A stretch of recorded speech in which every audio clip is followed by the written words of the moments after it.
Hi, everyone. I just wanted to talk about the homework problem on shock waves and queuing theory and the charts that you need to create in Excel. And just wanted to give you a quick hint on that. The quick hint on that is that you'll have to actually solve the problem analytically before you get into Excel. So for example, I will just sort of clarify that using the example problem that we did in the class. So if you look at the example that we were working with in the class, this first example, which was a simple example, but it does make the point, is that I want you to create and replicate these time-space diagrams into an Excel file. To be able to do that, what you'll need to do is you'll need to figure out what is the coordinates of these points analytically. For example, here we know that if you're traveling 10 kilometers at 100 kilometers an hour, you'll reach X3 point because it's located 10 kilometers away from X naught. It'll take you 6 minutes to get here. So the coordinate of this point, you could define that as t equal to 6 and x equal to 10. So 6, 10.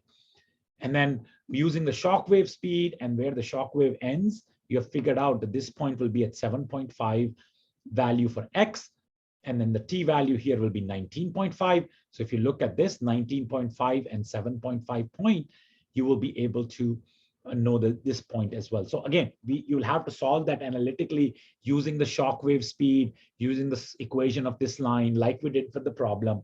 But once you've solved these analytical problems, the Excel part is actually fairly easy. So here I'm showing you what I did for that. So if you look at this, to enter this point on the chart, I will create 0, 0, 0, and 6, 10 as the 2 points on Excel. So I'll enter 0, 0, which are the, enter 0, 0 here, which are the coordinate of this point, and then 6, 10, which are the coordinates of this point. And then in Excel, I created an XY bar chart where my x-axis is time. So these values of 0 and 6, they become my x values, and then 0 and 10 become my y values. So that's why I'm able to applicate this blue line, which is nothing but this line in our time-space diagram. And then, my chart might look a little different, but I can modify the axis length to go from my axis, could go from 0 to 2 on the y-axis and 0 to 50 on the x-axis. And then if I want to create this shock wave in the Excel file, all I need to do is enter the coordinate of this point, which I found analytically 6 and 10, and then analytically found this point, 7.5, 19.5 and 7.5. So this is my second point, 19.5 and 7.5, which is this one particular point here, and then 6 and 10. And then I create another Excel bar chart. So if I look at the, if I look at the select data, I know that this point, I can just simply, so if I, let's say if I did not have this, let's say if I did not have this, I can recreate it. Maybe delete this, delete both these series. Okay. So obviously my chart has nothing now, but I will go ahead and select data. I'll add a series, and my series X values will be 0 and 6 for this one. And then my Y values will be 0 and 10. I hit OK. I get my first line, and then I can add another series to it where the X values are going to be 16 and 19. Oops, sorry. X values are going to be 6 and 19.5. My Y values are going to be 10 and 7.5.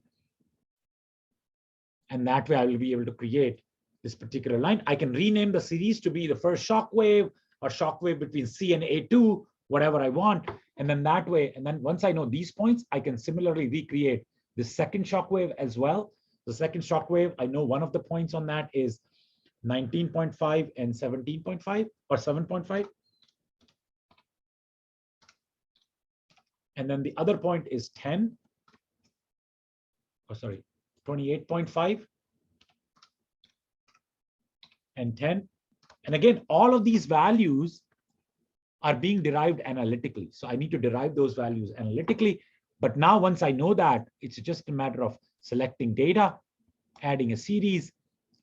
X values will just simply be 19 and 28.5. My Y values would be simply 7.5 and 10. And I hit OK. I hit OK. And I've created this line's equation as well. So that way I have all of the equations that I need from Shockwave method. And why it looks a little bit different, you might be seeing that this looks a little bit different, but that's okay because my x-axis is a little bit expanded. So if I right click on it and try to format the axis, if I go where they're going from 0 to 30, my chart will start to look more like their chart.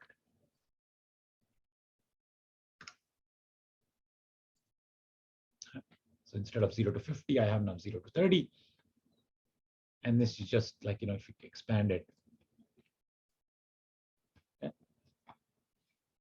So this is what I'm looking for in your second example. Obviously, more shockwaves to consider, but the idea remains the same. And this is how you create the chart. But the most important hint is solve the problem analytically. First, find the coordinates of all points, find all the shockwave speeds, use that slope and 1 point on line to solve all these equations and their intersection points. And then once you have those intersection points, just put them up in Excel and plot these various data series. Okay, thank you.